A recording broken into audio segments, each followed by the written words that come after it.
So, the man himself, walking down there, turn your heads, look, see the vision, the glory. Yes, yes. I didn't grow up celebrating Christmas.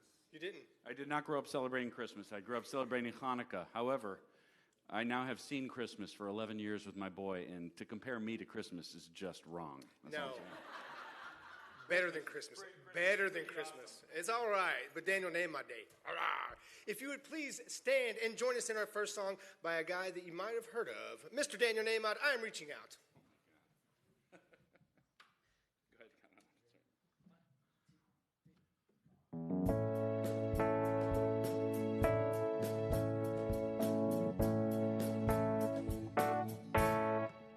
I'm reaching out to feel the infinite. I'm reaching out to know the divine. I'm reaching out to feel the infinite. Yeah, forever is already mine. Sing it again. I'm reaching out to feel the infinite. I'm reaching out to know the divine. I'm reaching out to feel the infinite. Yeah, forever is already mine. Break it down. I'm already there. I'm already home. I'm already safe in my eternal soul. I'm already there. I'm already home. I'm already safe in my eternal soul. I'm going deep to feel the infinite. I'm going deep to know the divine. I'm going deep to feel the infinite. Yeah, forever is already. I'm already there. I'm already there. I'm already home. I'm already safe in my eternal soul. I'm already there.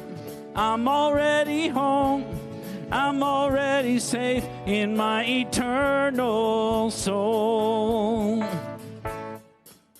I'm rising up to feel the infinite. I'm rising up to know the divine. I'm rising up to feel the infinite. Yeah, forever is already mine. Sing it again. I'm rising up to feel the infinite. I'm rising up to know the divine. Yeah, I'm rising up to feel the infinite. Yeah, forever is already mine. I'm already there. I'm already home. I'm already safe in my eternal soul. I'm already there. I'm already home. I'm already safe in my eternal soul. I'm already there. I'm already home. I'm already safe in my eternal soul. I'm already there. I'm already home. I'm already safe in my eternal soul. Oh, I'm already there. I'm already home. I'm already safe in my eternal soul. Oh, I'm already there. I'm already home. I'm already safe in my eternal soul. Oh, I'm already there. I'm already home. I'm already safe in my eternal soul. I'm already there. I'm already home. I'm already safe in my eternal soul.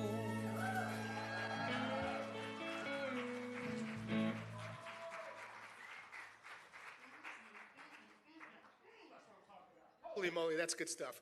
All right, if you would please join us in our statement of faith. Together, there is only one presence and one power in the universe and in my life, God the good, omnipotent. Our second song is Yes I Am by Daniel Nahmod.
Yes, I know forevermore that I am loved. Yes, I am here to learn. Yes, I am here to live. Yes, I am here to be the love of God. Yes, I am here to learn. Yes, I am here to live. Yes, I am here to be the love of God, my God. And I know forevermore that I am loved.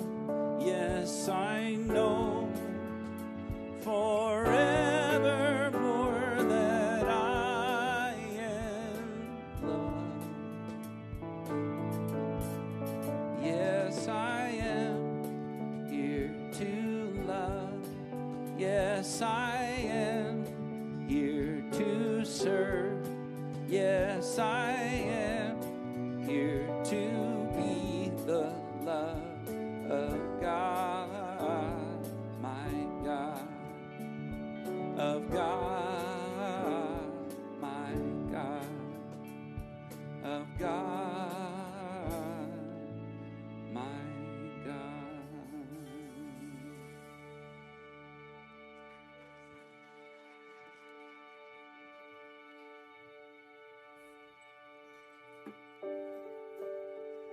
Good morning. It is wonderful to see all you smiling faces out there. And good morning to our people watching on live stream. And that might just include Sue and Paul. So we all say hello. If this is your first time joining us, or if you haven't been coming very long and you have questions about unity, you may stop and see Joseph. He has on a gold stole. He'll be near the door, and he will have a packet of information for you and a nice coffee mug, and he can answer questions. Please check in on Facebook and tell your family and friends you're here and they're missing it, but then please silence your phone. Please join me in the mission statement. Together, our mission is to encourage and inspire spiritual and personal growth by empowering each other to be authentically all that we came here to be. And let's speak together the affirmation for today's daily word. Practicing gratitude deepens my experience of prosperity. My life may be full of blessings. My family and friends, my home, my memories and experiences. But it can be easy to take it for granted. if I focus more on what I'm missing rather than what I have. Being thankful, expressing my gratitude for my good, opens my heart, but it also opens my eyes to the many ways I am prosperous. I count my blessings, pausing to give thanks for each one. The more often I do this, the more feelings of gratitude will fill my heart, crowding out constricting feelings of scarcity, fear, or envy. From the serenity I feel in my heart to the peace that calms my mind, I am prosperous. As I greet each day with a prayer of thanks, my blessings abound. The scripture for today is Psalm 38:8, if you'll join me. They feast on the abundance of your house, and you give them drink from the river of your delights. And let's say the affirmation once more. Practicing gratitude deepens my experience of prosperity.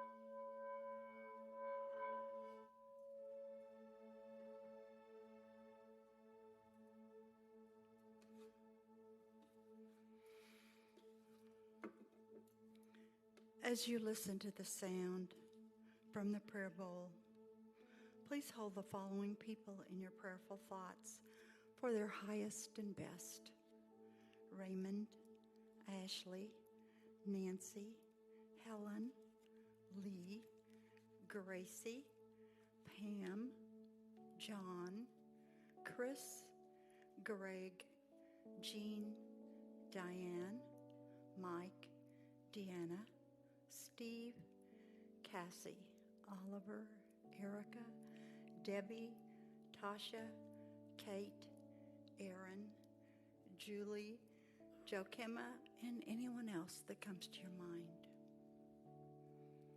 Directing our focus on the sounds and vibrations that did come from the prayer bowl have flowed throughout the whole sanctuary and to our friends on live stream. We take a deep breath, hold, and exhale. As we move our attention to prayer, center your attention on the crown of your head, relaxing as you move down to your forehead, eyes, ears, lips, tongue, and jaw. Roll your neck and shoulders to release tension and tightness. Follow the relaxation as it flows down your arms, elbows, wrists, hands, and fingers. Feel and see the relaxation taking place in your body as you move down your spine and lower back. Relax your thighs, knees, calves, ankles, feet, and toes. Take a deep breath in, hold, and exhale. We pray, affirming the highest and best for all those placed on our prayer list by their concerned loved ones. We also include ourselves, families, friends, and neighbors for our highest and best. For everyone on this planet, we affirm wonderful health, mentally, physically, emotionally, and spiritually. We affirm financial security to fulfill all needs and desires with more than enough to give and share. Harmonious, loving relationships with family and friends, peace of mind, and faith. We surround not only our spiritual community, but also our city, our state, our nation, all nations, with prayers for equity, diversity, inclusion, and accessibility. We visualize peace, among all in our country, peace in all countries and all governments. We affirm in love and truth that all inhabitants of the United States unite to support our government making wise decisions. In faith, we accept that we are worthy and unconditionally loved by God. We are infinitely blessed by God's gifts to us of life, love, and connection. With an unlimited gratitude, we share our loving, accepting, and welcoming energy within this spiritual community to the whole world and everyone in it. And so it is. Amen.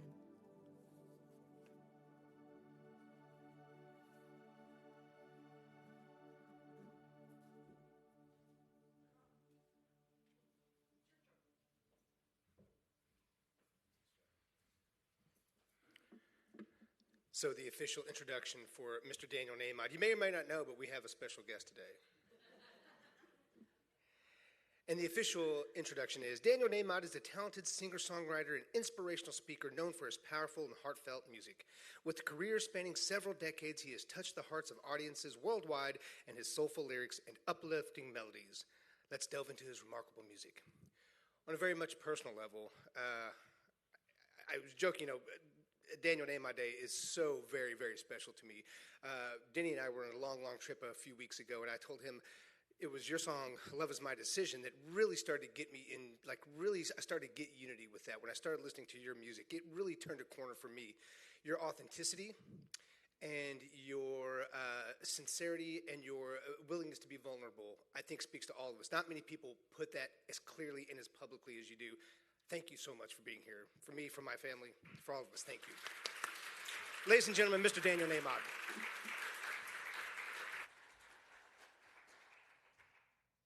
Wait, nobody told me I had to be authentic. I thought I could fake it. Insincerity. It's the title of my next album, actually. Insincerity. All right.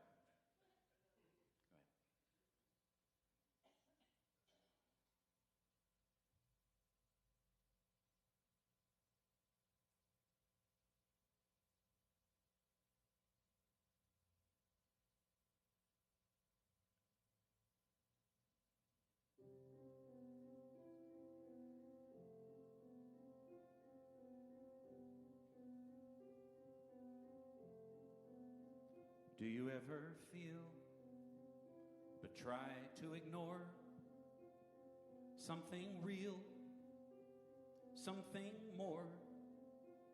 Well, your secret's safe, but by the way, I feel it too. So this is me. I've got to go. I've got no plan. I've just got to know what's calling me, 'cause I believe it's something true, and I'm gonna find it. I'm gonna find it. I'm gonna find it. If it's the last thing I ever do, I'm gonna find it. It's just a matter of time, yeah. And when I do, I promise you it's gonna be real.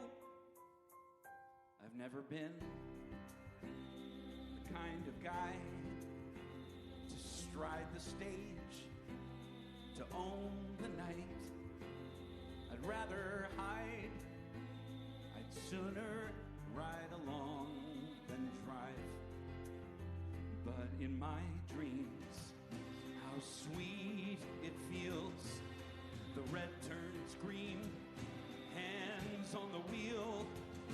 The road is mine. It's finally time to bring on the light, and I'm gonna find it. I'm gonna find it.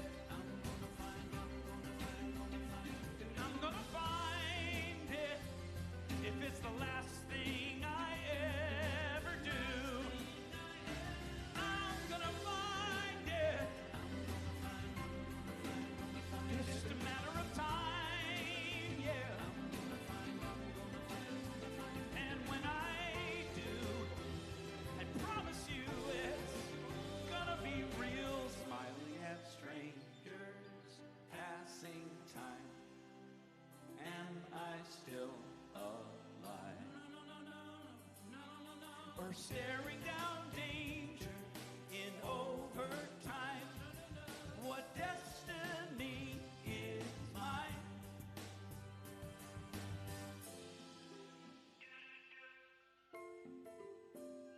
I'm gonna find it. Gonna find it.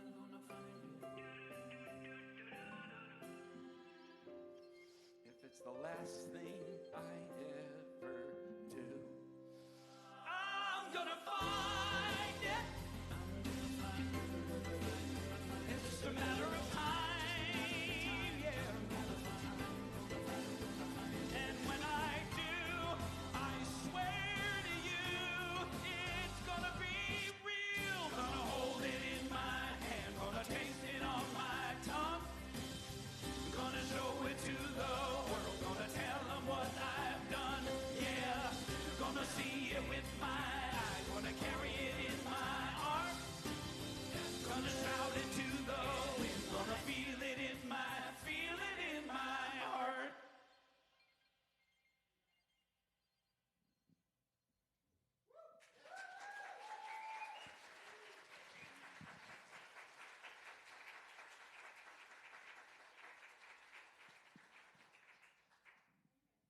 I have not figured out how to phone that song in.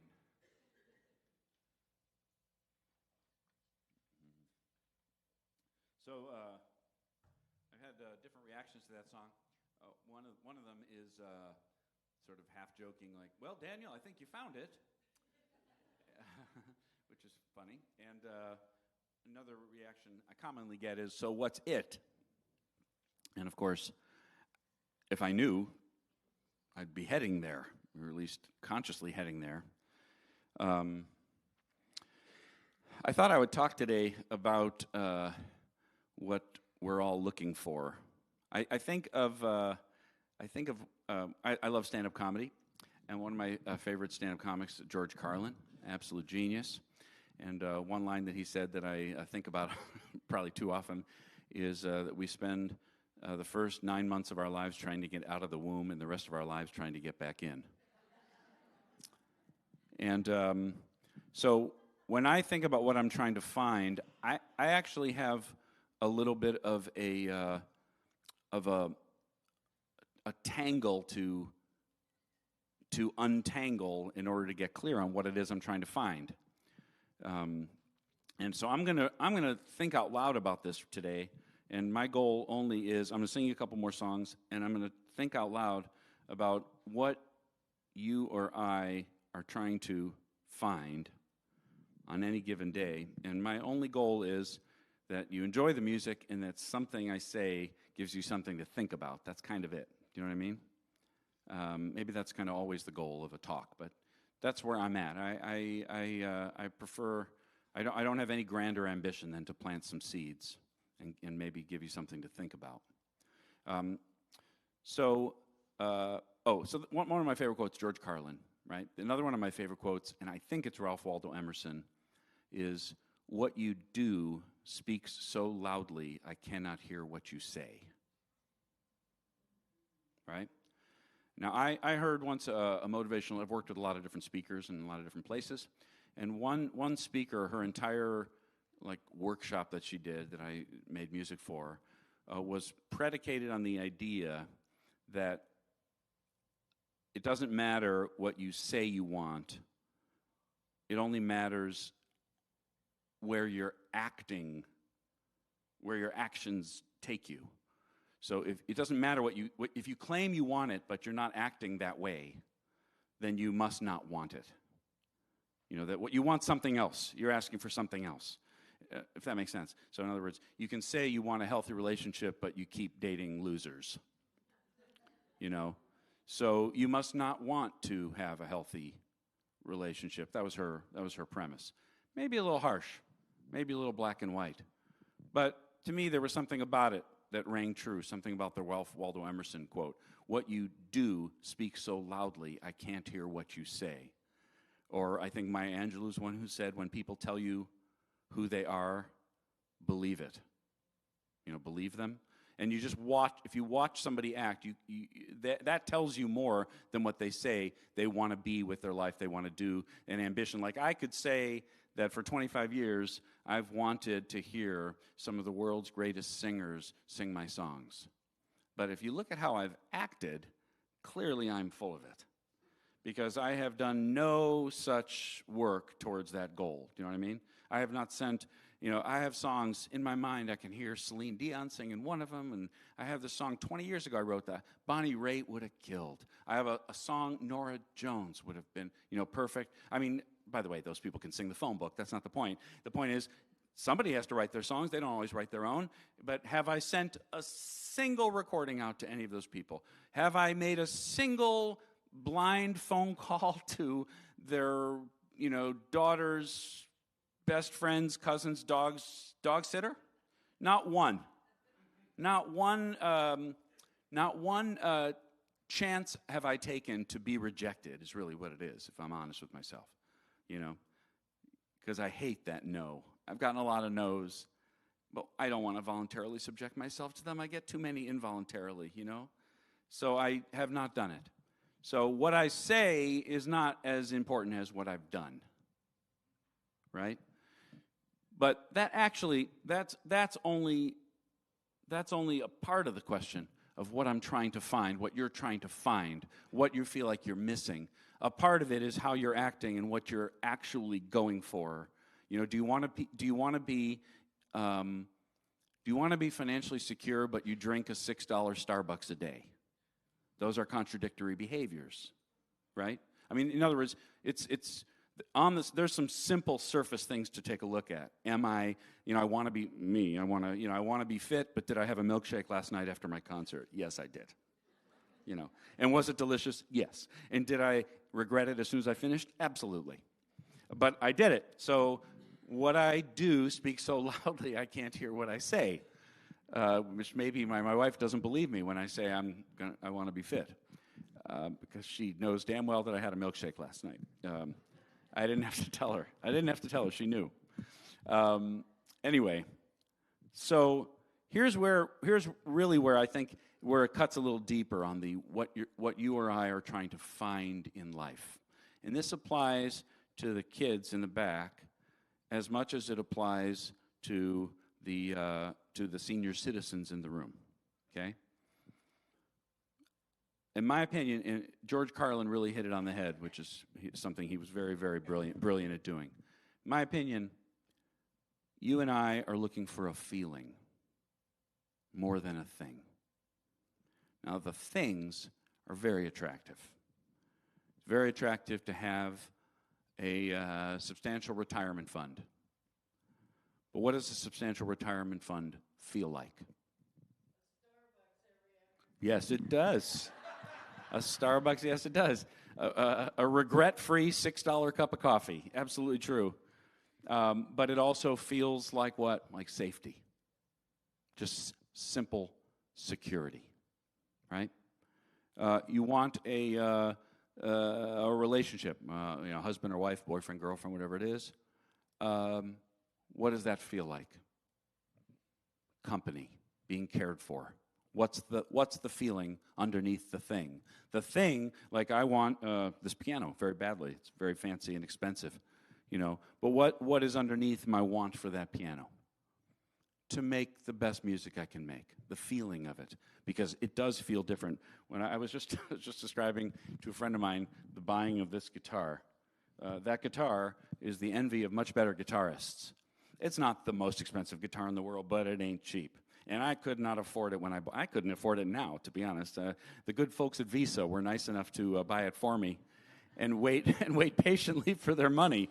I bought it in 1998. I went into a guitar store because I was making a living making music for the first time. I just moved to LA from computer programming life in Chicago, where I grew up. And I had a really, really crappy guitar that I had bought really cheap at a local guitar store.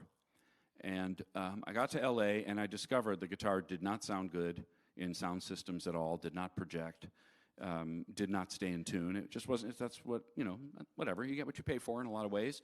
So I went into a guitar store in Santa Monica which is a famous, beautiful, amazing guitar store. It's called McCabe's. McCabe's. So I go into McCabe's, and I'm thinking, all right, I'm going to spend money I don't have. I don't know, $500, $600, $700. I don't know what I'm about to do. I'm thinking Yamaha. You know, the Yamaha company is this bizarre preternatural organization that seems to make everything in the world. They make jet skis and trumpets. You know, I don't know what they're up to. I don't understand it. But okay, so I figure I'll get a Yamaha guitar. I don't know what I'm going to do. So I sit down and I find a guitar that's $500 or something, and I start playing. I'm like, yeah, this is pretty good. And the salesman walks by me and says, hey, man, have you ever tried a Taylor? I'm like, no. And he goes to the wall and pulls down that guitar and hands it to me, and I play one chord, and I look up, and I've already said a couple off-color words, so I'm not going to say what I said to him. But approximately, you jerk, is what I said to him for handing me that guitar. I'm like, how much is this one? You know, $2,400. I'm like, you jerk. But not in those words. And I asked Visa if they would lend me that money. And they did, which was probably poor judgment on their part, but I did end up paying them back. And I've been playing this guitar ever since. It's probably got a couple million miles of air on it, like literally. I mean, it's 25 years of touring with that guitar. Well, there's an earthly reason why that guitar was my choice that day. Two, really. One is I am a sucker for beautiful wood, and this is beautiful wood. This is maple, you know. And the other reason is how it sounded. It sounded so good. But really, what was the feeling I was looking for? I bought a guitar I couldn't afford. Envy of better guitarists is a joke I used for years. You know, because it really was. Every time I take it out of the case, I see a much better guitarist look at me like, nice guitar, man. And they figure I know how to play. And then I start playing, and they're like, oh, what are you doing with that guitar? You must have a trust fund. And I'm like, nope, no trust fund, just bad judgment. You know. But there's a feeling behind it. You know, and by the way, that feeling, the feeling is tweaked. Do you know who's brilliant at knowing the feeling that you and I are looking for? Marketers, advertisers, like fabric softener. They're selling what? A little sheet filled with stink. I mean, that's kind of, you know what I mean? Like, that's it. They sell something, that's it. It's just smell. But when you watch a commercial, it's a mother giving her baby a warm hug, you know, on a cold night, drinking hot cocoa, while the stink is, you know, tossing around the dryer. And they know that that's what we're looking for. You know, Coke is it. They don't say Coke is delicious, carbonated, artificially colored, artificially flavored sugar water. They say Coke is it. It's family, it's fun, it's a party, right? And you name it. Car commercials, they don't press the button of this has a certain kind of acceleration that you're looking for, reliability. A few do. Volvo, you know, they'll. But even when Volvo talks about how safe their cars are, they're talking about a feeling. Subaru, the same.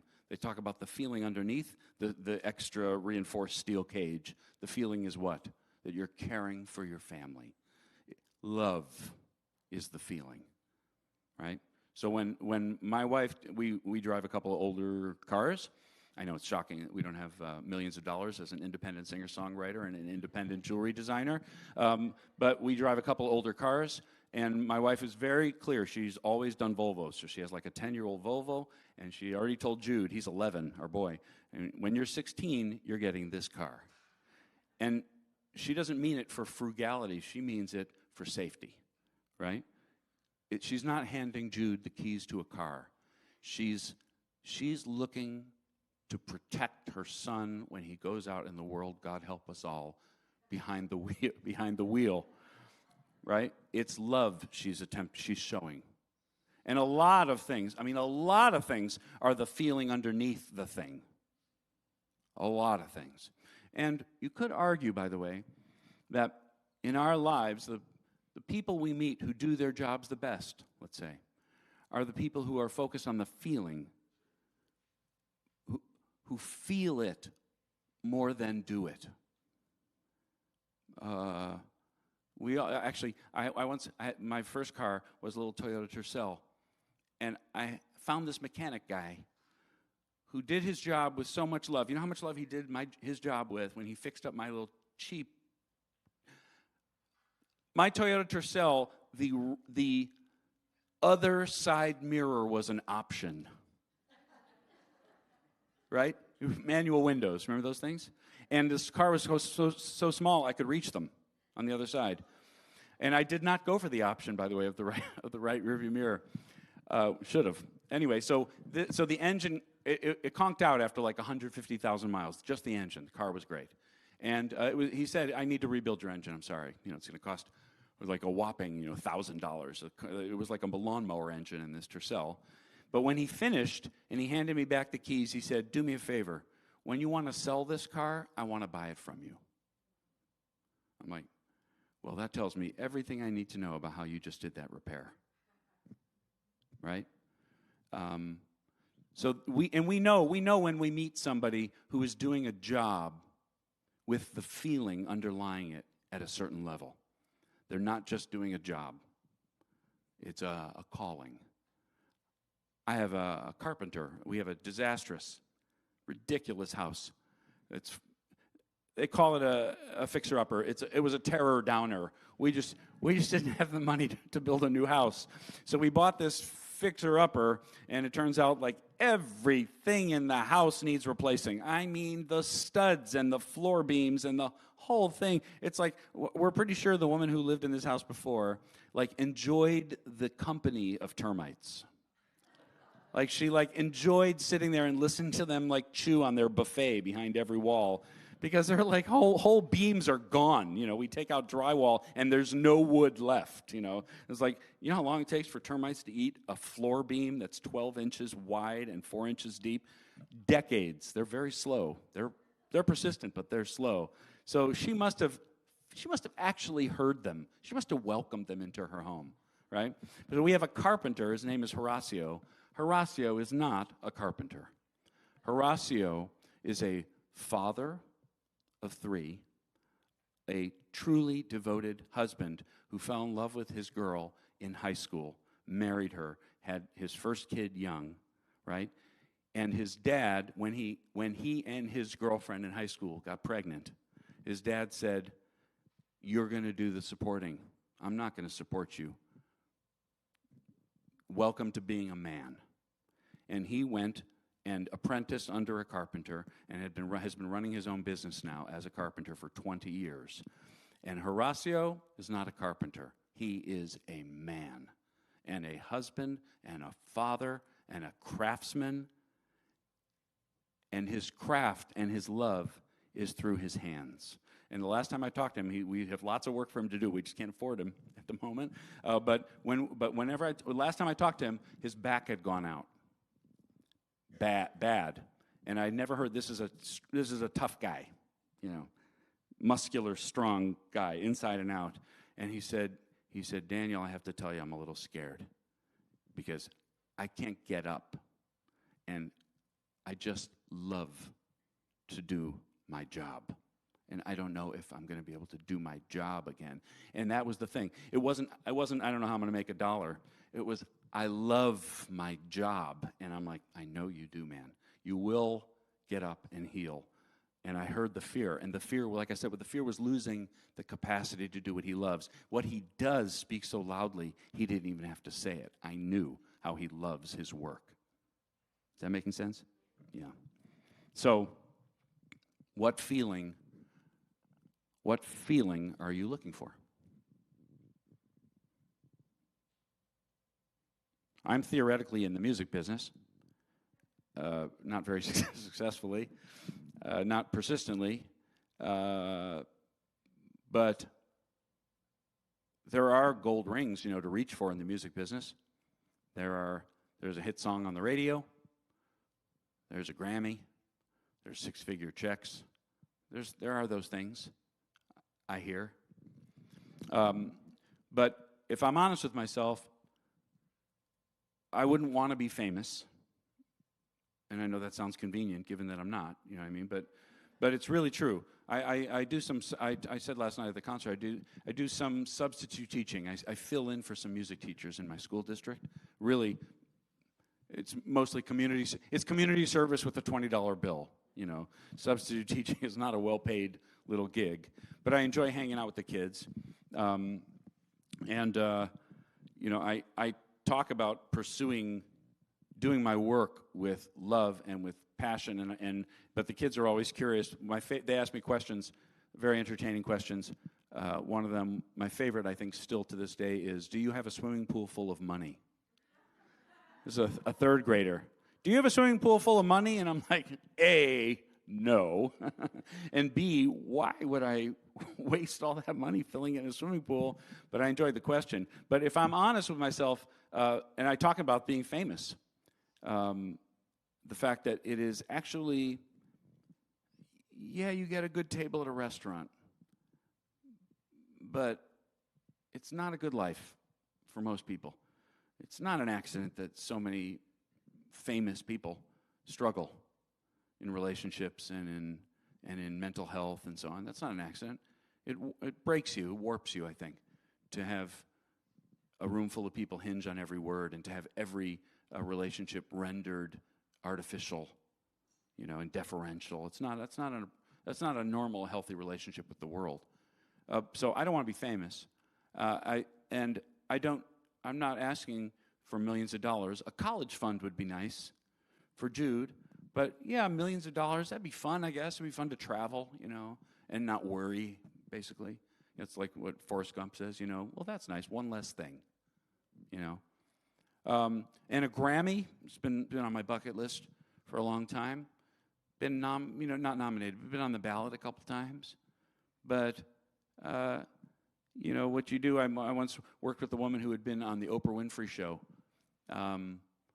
with her book, and I said, so what was that like? You know, like what happened after you were on the show? And she said, I went back to work.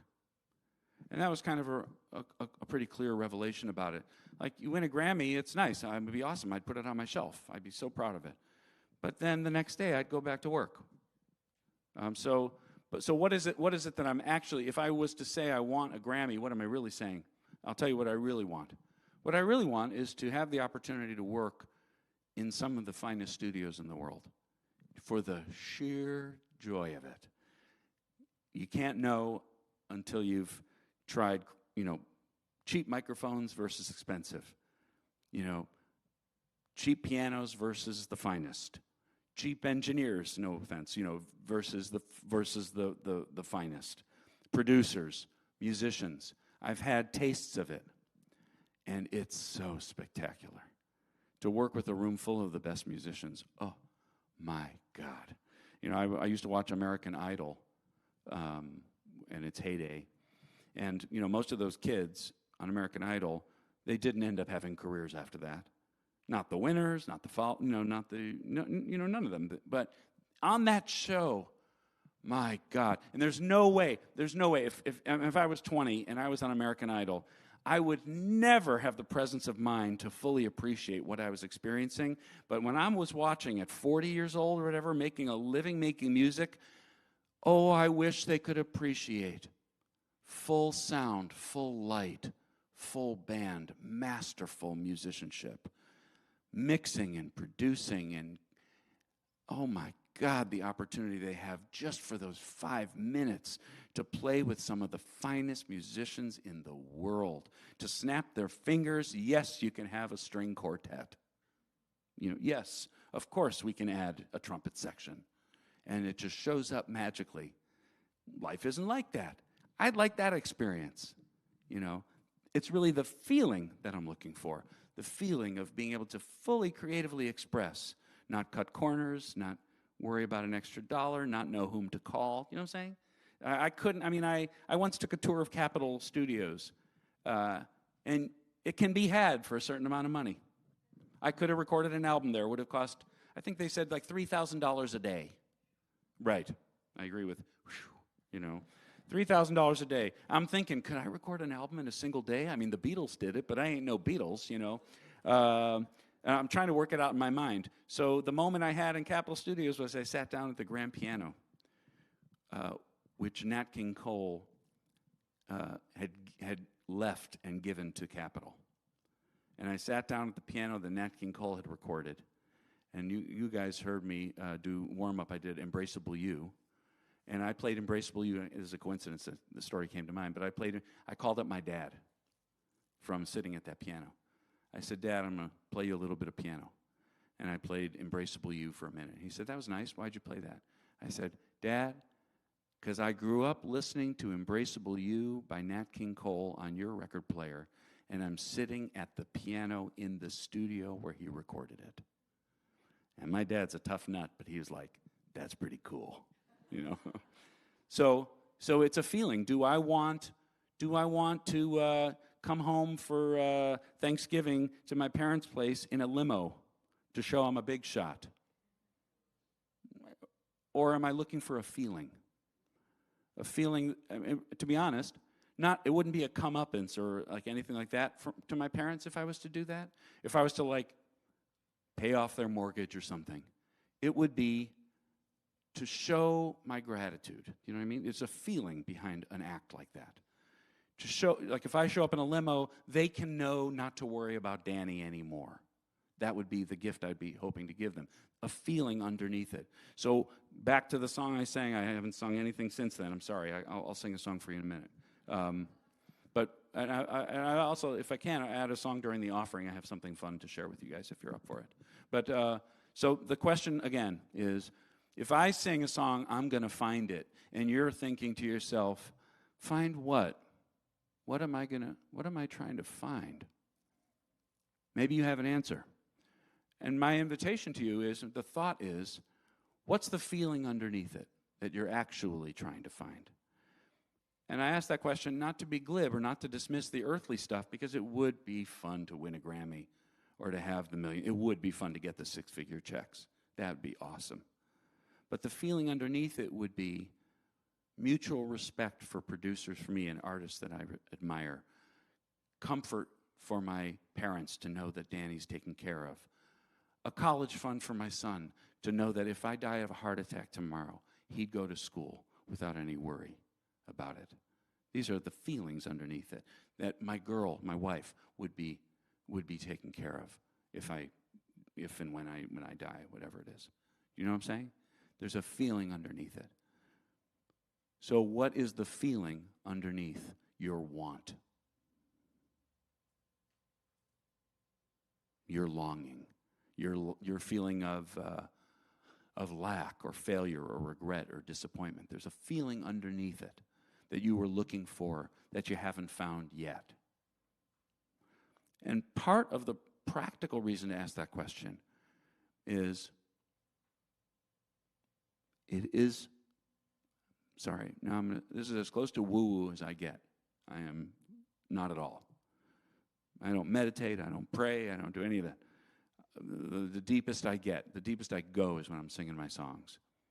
But I will say this, it is possible to feel a feeling that you're longing to feel without finding it, the earthly thing.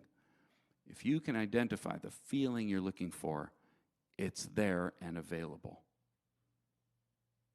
So let me tell you what I practically speaking mean. And to do that, I'm going to invite you to close your eyes. And I'm going to do the same. Okay? Okay, so as I've been talking, if you've had a thought or an awareness of a feeling that you're looking for, not the thing on earth, the feeling underneath it. Take a deep breath. And now think of a moment in your life when you had that feeling. You felt that love, that safety, that comfort, that respect, that achievement, that pride, that sweetness, that awe, that sacredness, whatever the feeling is, think of a moment when you had it. go there just for a few seconds.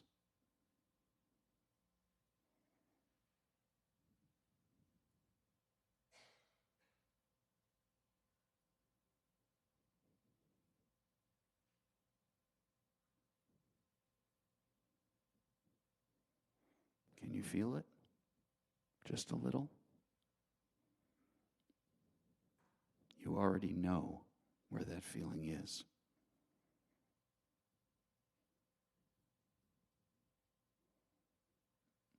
Even if it was fleeting.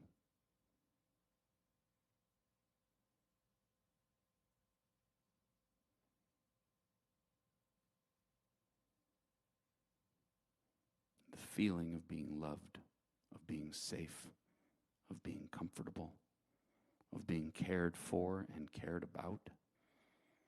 The feeling of being in the womb is available. And if you and I can have just an ounce of the discipline that is required to remember that feeling, the earthly stuff gets a whole lot less important. It's not that you don't still want it. It's that you can get a whole lot more clear about why you want it and how much or how much you don't need it to have the feeling you're looking for. If the feeling is available anytime, then the Grammy doesn't have a void to fill.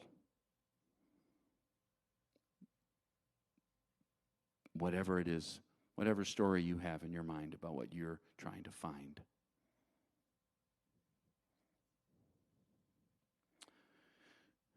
Like when I think about caring for my son, for example, I think of my finest moment as a dad, and then I'll sing you the song.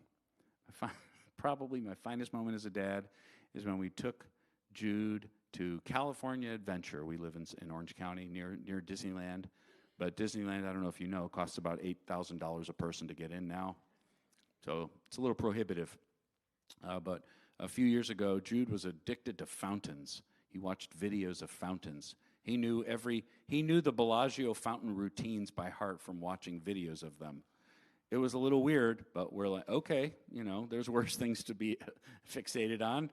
So he wanted to see the water. There's a water show at California Adventure that they do right at closing time every night, and he desperately wanted to see this show. And we're like, Jude, if for his birthday, if we take you for your birthday, it's going to be instead of everything else, just because of the money. It's very expensive, but we will take you. But just know it's not, instead of a party, instead of any fancy presents, we'll go to California Adventure. And we went. And we even got these ridiculous, everything is overpriced, everything is a markup. Disney is insane. But we even paid extra to have like extra great seats for this water show. It's called The World of Color, and it really is spectacular. So we get our seats, and 5 minutes before 9 o'clock, which was way past his bedtime, he didn't even care about the rides. He just wanted to see the show. 5 minutes before, they came over the loudspeaker and announced that The World of Color had been canceled. Yeah. For whatever, wind or technical. They said wind, but it wasn't that windy. So, and I'm like, oh no. This is not going to stand. So, not that I was going to reverse their decision, but Melina, I said, Melina, you've got Jude. I'll meet you at the customer service desk. So I ran more or less to the exit of the park to the customer service line, and I got up to the counter, and I said to the man, listen, I'm sure you hear all kinds of stories from people looking for favors and refunds and all kinds of things. We came to California Adventure only to see The World of Color for my boy. And it was just canceled. I get it. we can't afford to come back another time. I'm not asking for tickets to come back to California Adventure. If you can stamp them admission only at 8:30 at night, that would be fine. But we've got to get our boy to see the World of Color show. That's all I'm asking. And he said, hold on 1 minute. And he went to the back and he came back with 3 tickets to come back to California Adventure over the next 2 years. He said, I'm not actually supposed to do this, and I came back outside, and Jude was just crying. I was so upset. Past his bedtime, he would have been crying over anything, but he was really upset. And I came out and I said, Jude, we are coming back to see the World of Color. It was my finest moment. That was peak daddy, and so for me, that's actually where I just went when I was thinking about taking care of my family. The feeling, I had that feeling that day. I handled my business for my boy. I took care of it, So when I am feeling like I'm not handling it, which is often, I can go back to that feeling. I can remember, no, you know how it feels. You can get this done. When you need to, you do. And maybe more importantly, Jude knows you get it done. We once had a family therapist we went to, my wife and I, for a while early on, and I said, I'm worried because I travel. I don't want to leave my wife and baby. I don't want my baby to wonder where his daddy is. And she said, Daniel, it's not important that you leave. It's important that you come back. And I've held on to that forever. So I'm away from home right now, 2,000 miles. But my boy knows I'm coming back. And he knows that when World of Color is canceled, Daddy comes out of an office with 3 tickets to come back and see it. And it's a feeling that I can hold on to. I can have that feeling. Does that make sense? Let me sing you a song, finally.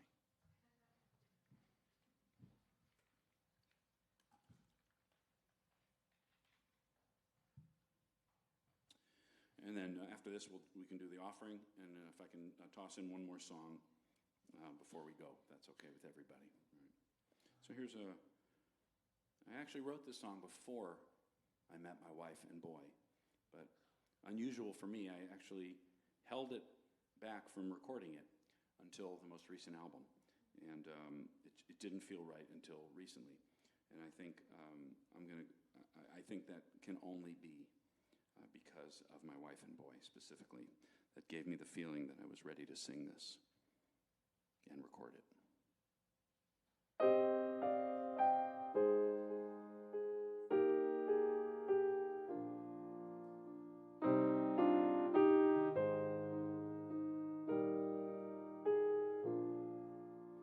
Years wandering the world, where in the world, what was I doing here?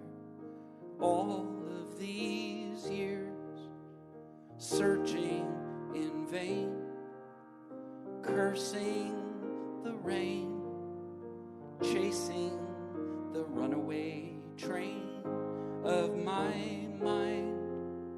It never went quietly, but this time I feel myself silently praising the day I found my way home to a place where I've always belonged all the way, from lost and alone, from hopelessly gone.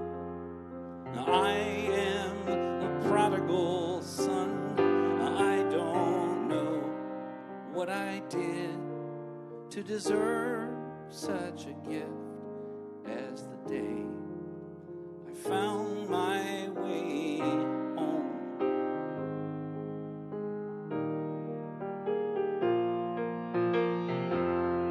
How can I repay? How to convey how good it feels to be here in your suddenly safe, totally loved in a way that's been healing my heart. You are a miracle in my life. I've never been so grateful as the day I found my way home to a place where I've always belonged, all the way from lost and alone, from hopelessly gone. I am the prodigal son. I don't know what I did to deserve such a gift as the day I found my way home.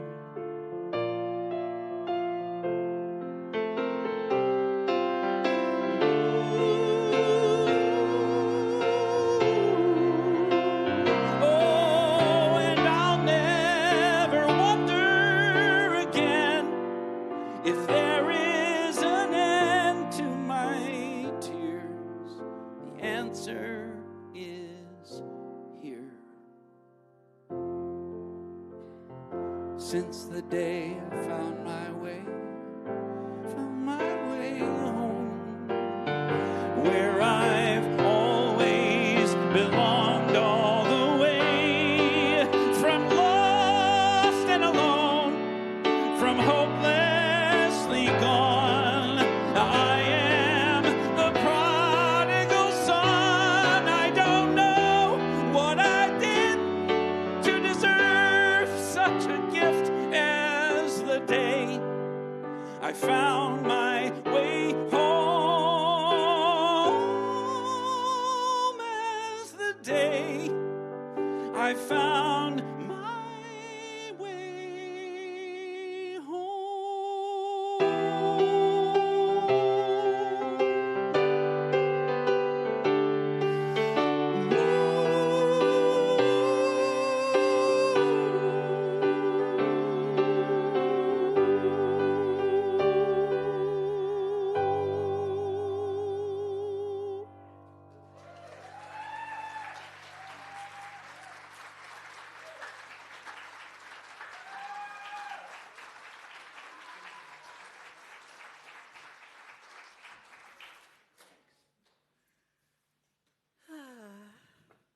I know what I'm feeling. I'm feeling joy. My heart is full. And I thank each and every one of you because it's your energy that he must enjoy when he comes here. That's true. This is his 9th trip to Unity of Springfield. Yeah.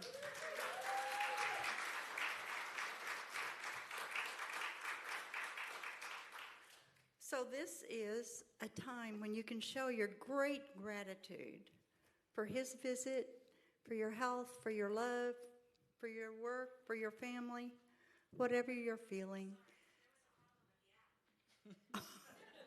Oh, okay. We have lots of apps that you can use to send money. There's Tidely, Stripe, Square, Venmo. There's 5 that I check every week. PayPal, that's the 5th one. We also take cash and checks. And Lisa and I love to count the money.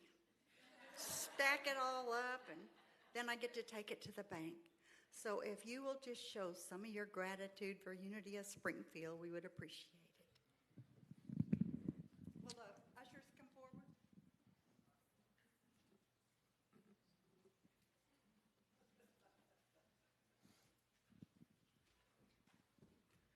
I guess I'll do this since it's up there. Daniel, first of all, thank you so much. That reeked of insincerity, but I enjoyed it regardless. Together now. Divine love, through me, blesses and multiplies all that I have, all that I give, and all that I receive. Take it, my man. All right, thanks. So one more song before I sing it for you. Thank you for having me. And like I said at the outset, I hope that gave you something to think about. If you're feeling the kind of discontent that I have never been able to get rid of, it's helped me a lot to get some clarity about what I'm really looking for and what would really fill the void that I'm feeling. So this next song actually filled a different kind of void. I have, over the last 25 years, done something for a living, not exactly sure what it is, and never is that more clear, that unclearness is never more clear than when I sit next to somebody on a plane and they see me working on music and they ask me what kind of music I make. And I just have absolutely, 25 years, I have no idea how to answer that question. I don't know. It's not pop. It's not gospel. It's positive, sort of, but it's not, I don't know. I give up. I give up very quickly. I'm like, I don't know. I don't know what kind of music it is. Sometimes I put headphones on somebody so they can hear, and they're like, oh, that's very nice. I'm like, well, thanks. But for 25 years, not only have I wondered what kind of music I make and how to answer that question, but I also have wondered why. Like another something I sometimes talk about when I give talks is how you and I are living lives that are in honor of people came before us. That we are actually the living legacies of parents and grandparents and ancestors before them. And that a lot of the ways that we live in their honor and in their memory and in tribute to them, a lot of those ways tend to be unconscious. That only if you really think about it do you think, oh, that's right. Like my wife actually making jewelry, she started to make jewelry. For a couple years, she hadn't actually made the connection that her grandfather was a watchmaker and a jeweler too. And then she went digging around and found some of his old tools that had been handed to her, and now she uses them, right? So it was an unconscious thing that headed her into living this life in honor of and in memory of her grandfather, who she loved, who was a World War II veteran who emigrated from Italy, didn't speak much English, went to war for the United States, and really, you know, so, and for me, the music that I make, the puzzle for me has always been, it's a complicated thing to say in brief, but maybe some of you will relate, because almost nobody grows up going to a unity church. Almost everybody grows up in some kind of traditional religion, and then ends up feeling like an outsider in that religion, right? Feels like it's just too dogmatic, it's too strict, I don't fit, you know, I'm gay, I'm too liberal, whatever it is, and you end up feeling like, I don't know if this religion really wants me, or if I really want this religion one way or the other. That seems to be a more common path than growing up in a unity church, just does, by sheer numbers, right? So I grew up in a traditional Jewish home, kosher home. Very traditional. I went to grammar school, half Hebrew and half English in the day, in the day at school. And my parents never left the fold, and neither of my brothers ever left the fold. I did, in a big way. I am the heretic and the weirdo in the family by a long mile. There's no one even close. I am the weirdo that, you know, everybody assumes I'm going to have some knee-jerk liberal reaction. Everybody else is celebrating the holidays, and I'm not. Everybody else is eating at kosher restaurants, and I don't care. And it's just, I am the lost one. Do you know what I mean? And yet, so I sing these songs. Like last night, I sang One Power, and I sing these songs. And the question is, where did I get? What is it exactly that I'm doing? I mean, I never said the word church growing up. We went to synagogue. We were in a Jewish world, and you can relate, no matter what religion. If you grew up in any Catholic family, you know what I mean. That was your world. That was it. And so 25 years later, I've finally kind of gotten clarity about what it is I'm doing. and why I do it with so much intensity or sincerity, as you would say, which is very sweet. What you said was very nice. Sincerity. My mom's parents survived the Holocaust, and they did so barely. Each of them had a brother. The four of them decided to leave their town in Poland the day before the Nazi army arrived. And the rest of their family stayed. Nobody knew what was going to happen. And they had heard rumors, and they decided they didn't want to stick around.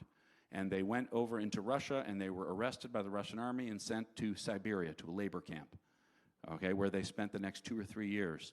What took them a couple years to find out was that everyone in their family was killed the next day. They left, and they never saw anyone ever again, right? And they didn't find out until word of mouth through prisoners of war in Siberia reached them that their family was gone. And they made their way to the only safe place in the world at the time for Jewish refugees. No states, no papers, no money, no nothing. They went to American-occupied West Berlin. America was a land paved with gold. My mom told the story. I interviewed her, actually, on Facebook, believe it or not, for her the story. And America was the promised land of freedom and safety. And they went to American-occupied displaced person camp where my uncle was born. My mom was born on the back of a donkey in Uzbekistan as they were making their way through Europe to try to get to Berlin. I grew up in Chicago because we had a distant relative who sponsored their emigration to America. A distant relative who sponsored, my uncle says, over 100 people who they put up in their living room to sleep on the floor. They co-signed loans and leases. They taught them a little bit of English, showed them where to buy groceries, showed them how to shop in America, showed them how to sign their kids up for school.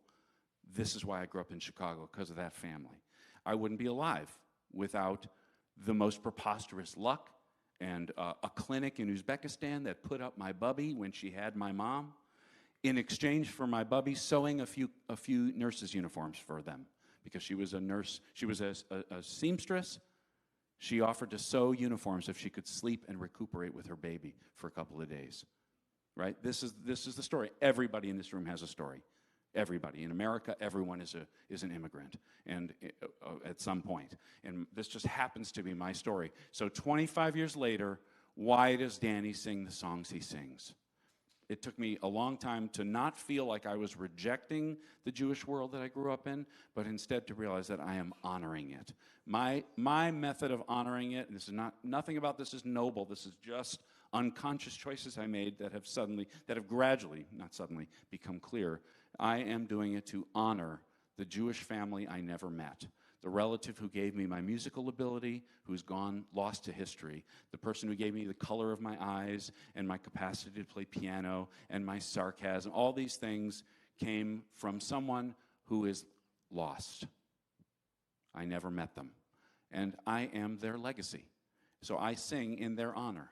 And it took 25 years of wondering, 20 years, let's say 22 years, before this song, the process of writing this song, helped to guide me to just simple clarity about what it is that I'm actually doing. So the fact that I've been able to come here 9 times, the fact that I felt so welcome, just know it means more to me than I can say. The fact that you have been participating in this musical life I've had and participating in my livelihood the way you have, it's not trivial. It is not easy. There's harder jobs, but I don't actually know how to make a living anymore. And it's always every entrepreneur knows. You cobble it together. You kind of work it out, or as Tim Gunn says, make it work. You know what I mean? Sorry, there's a fashion reference because my wife loves that show, Project Runway. Anyway. So to that end, on the table out there, some of you are looking at the wooden boxes that I make. I'm a woodworker in addition to music. So I have a USB drive that has 14 albums on it. It's very inexpensive per album, like $4 an album or something for a complete collection of my inspirational music, including the new album. I have download cards. If you don't have a CD player, you can download a single album in like 2 minutes onto your phone or your computer. And then I have CDs. Then I have my woodworking. And then, as I talked about last night, I have my wife's silver jewelry, which is very beautiful, earrings and rings and necklaces. She's a talented girl, a self-taught jeweler. So that's the Nahmod Family Craft Show out at the table. And that's just the little life that we live. Jude is now learning how to play drums, and unfortunately, he's pretty good.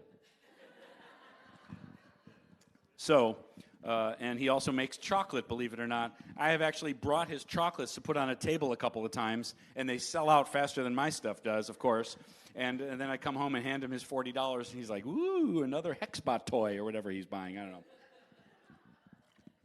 Anyway, all right, so thank you for staying with me so late. I appreciate it, and thank you for having me. This is a song with a track. You're going to understand why I can only do this song with a track. I've never written a song like this before or since, and you now know way too much about me. So I appreciate everything you've done and all your patience, and I hope you've enjoyed. And here we go, one more song. Hit it. Okay. Then I'm going to run to the back and unlock it, because it's the magic of my fingerprint, probably, right? All right, sorry. Here we go.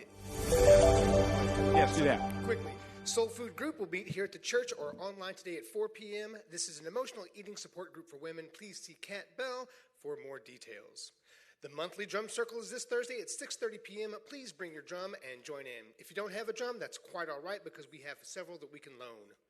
Next Sunday at 9:15 a.m. in the New Thought World Religion Adult Sunday School class, Amy Burnett will present the third and final part of the book Soul Mastery by Tony Boehm. The spirit groups will begin next week to study the book The Untethered Soul by Michael Singer. We have 3 facilitators and are looking for a couple more. If you'd like to facilitate, please see John Brocker. The participants can sign up today in the foyer. And if you would like to order the book, you'd like for us to order the book for you, please prepay. It's $11. We will order on Wednesday, October 4th. On October 11th at 6 p.m., we will have a volunteer training for all who would like to be involved in the Shelter Initiative. Please attend this session and get all the details on how you can get involved. Also, we're calling all artists, crafts, and creators. You're invited to display your creations at our Artist Showcase on October 14th from 1 to 4 p.m. Interest forms are available in the foyer as well. Please fill out one to reserve your spot. Today begins our week 5 of 8 items in 8 weeks for our shelter. This week's item is Chewy granola bars or cereal bars. If you would bring all items by October 29th, you will be entered into a drawing for $100. On October... And a CD. Merci, monsieur. Or two. Just gets better and better. October 20th, we will have our annual spaghetti sauce cook-off and variety show. Please sign up if you would like to participate. And new member orientation will be October 22nd, right after service, and the new member ceremony will be October 29th during our celebration service. If you would like to become a member, please ask for an application in the office. Mary. Thank you. Okay, so today, right after the service, we're going to be bringing all of the items that are in the pod in for our yard sale.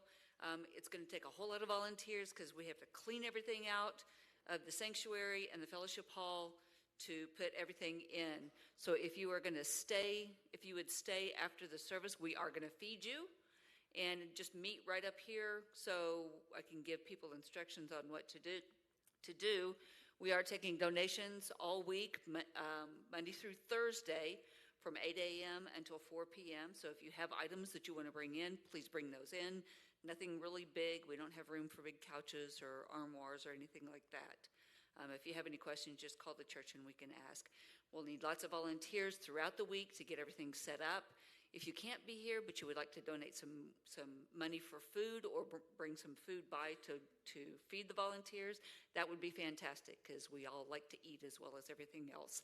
And if you volunteer, you get first dibs on whatever's here. So that's a great way to volunteer, and it's a spectacular way to get to know each other and have a lot of fun during this week. So thank you.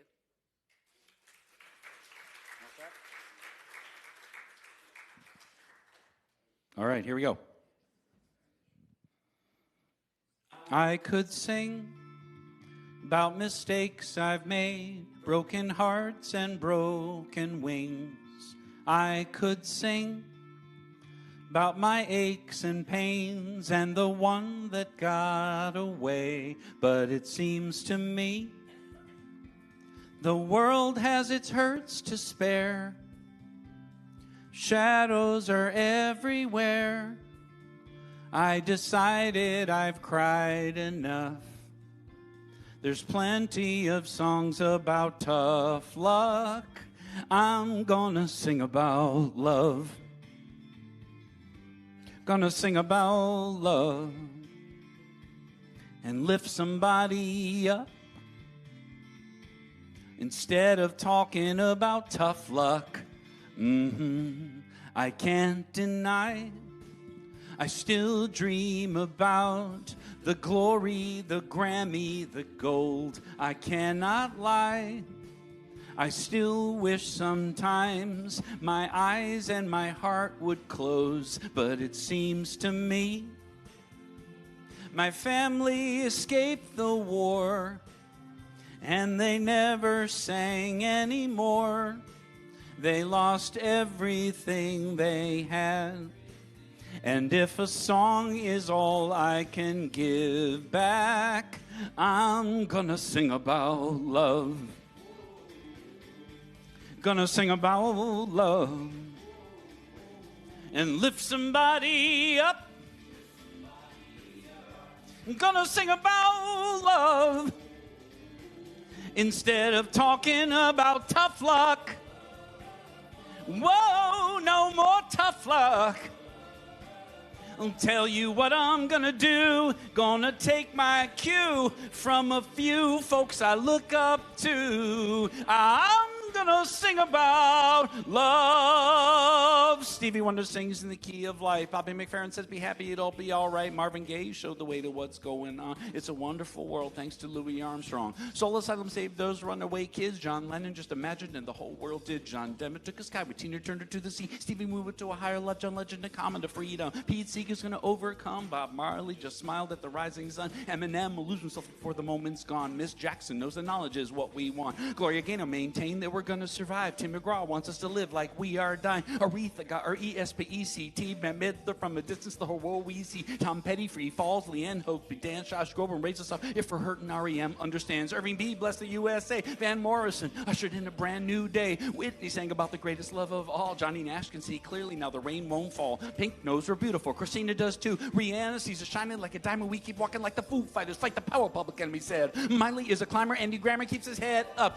Bill Withers, we can lean on him. Natasha's unwritten. Taylor Swift shakes it off again. Lady Gaga was born this way. Jason Mraz, truly glad to be our friend today. The Black Eyed Peas wonder where is the love. Desiree gotta be. Journey never stopped believing in us. Simon over troubled water made a bridge. Elton John lit a candle for Diana. He did. It's the same love. Macklemore was moved to pray. Izzy made a rainbow with an ukulele. James Brown, loud and proud. Bruce Hornsby laid it out the way it is. Queen made us into champions. U2 and Dr. King and the power of one. Sam Cooke made you look. Change is gonna come. Peter Gabriel ain't giving up on us just yet. We are the world. Save lives. No star they couldn't get. Irene Cara, what a feeling alive. Pharrell made us happy. Katy Perry lit a firework in the sky. Carole King, we've got a friend. Switchfoot dared us all to move again. Paul McCartney's words of wisdom were to let it be. And the weight of the world was taken off by Aloe Black and Avicii.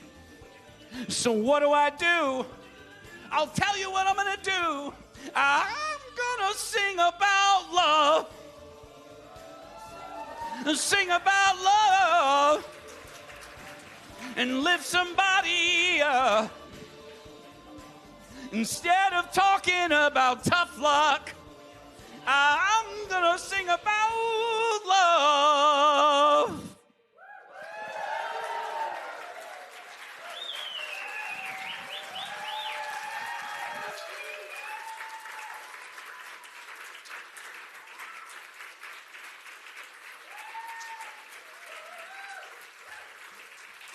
The energy in this church is so different from so many places. And I really do believe it's the openness, it's the open arms, it's the love. You're welcome. We're so glad you're here. Welcome home.